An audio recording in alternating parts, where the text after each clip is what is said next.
It had been a long time since I felt something shift inside me. Not a sharp pain or sudden fear, but a quiet, almost imperceptible movement, like a curtain drawn gently in a sunlit room. My name is Eleanor Bishop, and I'm 72 years old. And until that morning in early autumn, I thought the most meaningful chapters of my life had already been written. That day started like most others. A gentle drizzle tapped against the kitchen window while the kettle steamed on the stove. My calico cat, Olive, curled by the heater, barely flicking an ear when I shuffled across the room. I lived alone in a modest home tucked between willow trees, the kind of place where time moved slowly, politely.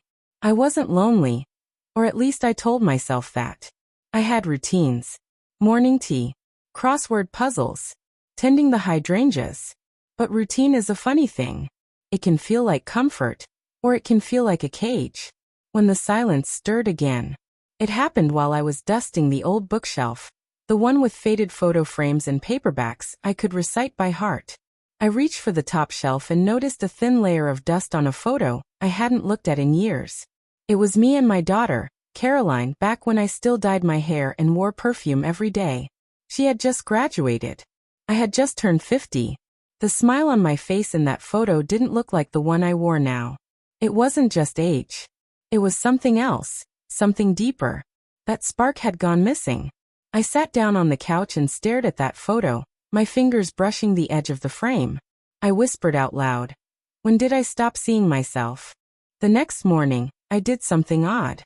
I opened the back of my wardrobe and pulled out a coat I hadn't worn in years, deep plum, with satin lining and a silver brooch on the lapel. I didn't know where I was going, but I knew I needed to go somewhere. Anywhere. The stranger in the mirror. I walked to the park.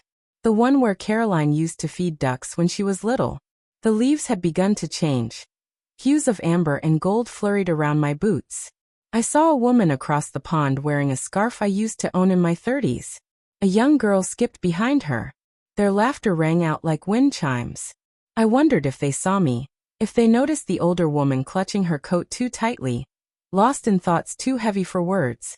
At home that night, I looked at myself in the mirror. Not a glance, but really looked. Wrinkles traced the corners of my eyes, yes. My skin sagged a little at the jawline, sure. But there was something beautiful, too. Strength, maybe. A quiet endurance.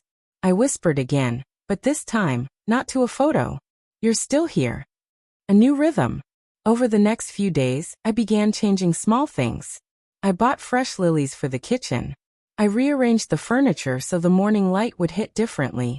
I started walking a new path each morning, just to feel surprise again. I even joined a local book club.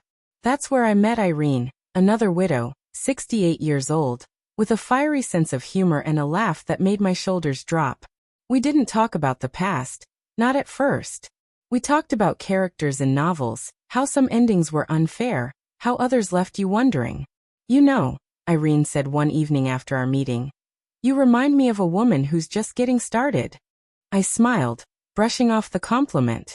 But something inside me, something I hadn't heard in a while, agreed. The letters. While cleaning out the attic one morning, I found a small wooden box filled with letters. They were from my husband, Richard. Some dated back to our first year of marriage. Others were written but never sent. Drafts, confessions, thoughts too raw for envelopes. I spent hours reading through them, sobbing at some, laughing at others. Grief, it turns out, never leaves. It just waits quietly. That night, I wrote my own letter. To no one in particular. Just words I hadn't said aloud. "Dear self, I'm proud of you. You made it. You're allowed to want more even now." The beauty in the becoming. Weeks passed. The book club grew into monthly dinners. I started volunteering at the community garden. I found joy in little things.